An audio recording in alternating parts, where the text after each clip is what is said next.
call me a god. They call me a god. They call me a god. They call me a god. Let's go. I'm about to go off like a weapon. Fuel to the top, got a filled up engine. In my thoughts obsession, I will not stop, no I'm never second. What to expect when we play the Jets in Week 18 for a playoff spot. There's a lot going through this Dolphins team, and there's a lot that kind of rides on this game.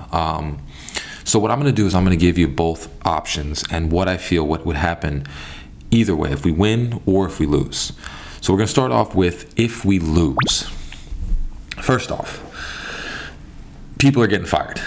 That's going to happen. That's the name of this game. If you don't win, you're out. So people are going to get fired. And I think the first person that's going to get fired is Josh Boyer. Clearly. Our defense has been in the bottom for everything except for rush defense. And that statistic is basically more on the players. We have Christian Wilkins, we have Jalen Phillips, we have Zach Sealer, and we have Roquan Davis. The players are just so good that our rush defense, and with Landon Roberts, he's a good run-stopping linebacker. That's the reason why we are high in that category. It's not due to coaching. It's more just due to the players being so talented at that position. That is basically our core at the moment. Our best players on defense are on the defensive line.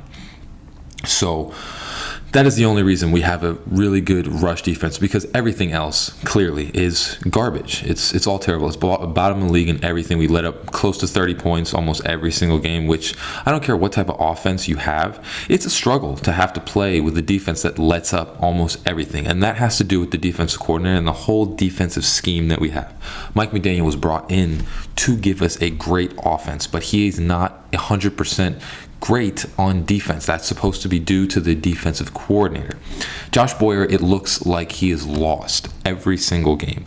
And I'm pretty sure it's going to show again on the Jets game, because sometimes you need your defense to stop people. And if they don't, it makes it much harder on the offense. It makes you have to call a lot of different things, and it doesn't give you, understandably, you need to be able to handle pressure better, but it doesn't give you the same leeway when you're calling plays, when your defense is letting up every team to touchdowns. So Josh Boyer definitely is going to get fired. They also probably will retool the defense and get in a new defensive coordinator, clearly. One of the things that I really hope doesn't happen is that they fire Chris Grier. I think when you look at Chris Grier's tenure, he has brought in and done everything that he could in order to make us win. The problem is the coaching and what we had going on. If you look at his tenure, Christian Wilkins, Roquan Davis, Zach Sealer, Kader Kohu, Jalen Waddle, Jalen Phillips, you have Tua, he's had really good parts of the year. So Tua, he's brought in Teron Armstead. He's brought in Tyreek Hill. He's brought in, unfortunately Bradley Chubb didn't, become what he wanted. But people have gotten to come here, and that has to do with the general manager. You make these trades happen so that other teams don't get these players. I think he has done a really good job, but unfortunately, hopefully the firing process doesn't continue with more than just Boyer, because I think this team is intact. But you never know with our owner. He's getting impatient, and he's also really dumb. So you never know. But I think that is going to be what's going to happen if we lose. If we win and the Bills beat the Patriots, which I think they will, hopefully, we're in the playoffs, and that kind of changes the whole entire persona of this season, because that was the point, to make it to the playoffs. And it's going to be a completely different outlook if we do. First off, I still think Josh Boyer gets fired at the end of the season.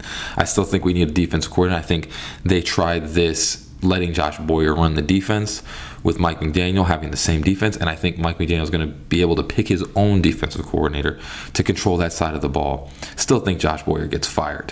If we go to the playoffs, I also think Tua comes back, and he has a chance to prove that he is an elite quarterback. The thing is this is the type of game that we play, or that we watch, is that with football, things can change so quickly. So if we win and we get to the playoffs, Tua comes back. If we win the first playoff game, this whole season changes. And it takes only a couple of wins. This whole season will change. So, again, I think Josh Boyer gets fired, but I think we keep the whole entire remnants of this team. Maybe make a couple of trades. Maybe, take care of a couple of positions that we have needs for. But I think it changes the whole outlook if we win this game. It changes the whole outlook on this season. And if we win the playoff game, it changes the whole outlook of the whole entire season. And people will forget things really quickly when you win. So what my estimation is and what I can see us looking forward to is that we will win. And we'll go into the playoffs, luckily. And we'll see where we go from there. I think we're starting Joe Flacco, I believe, now on the Jets. So, again, I think we pull this out. I think that we do the proper things that we need to do. We show that we have a sense of urgency because the Jets, they're not going to the playoffs. So they're just playing spoiler at this point. I think we make it. And I think if we do something in the playoffs, all of this is forgotten. But yeah, that's my outlook. That's what I think you should expect from this game. It's going to be a high intensity game and we'll see what happens. Hope you all have a great rest of your day and fins up. Peace.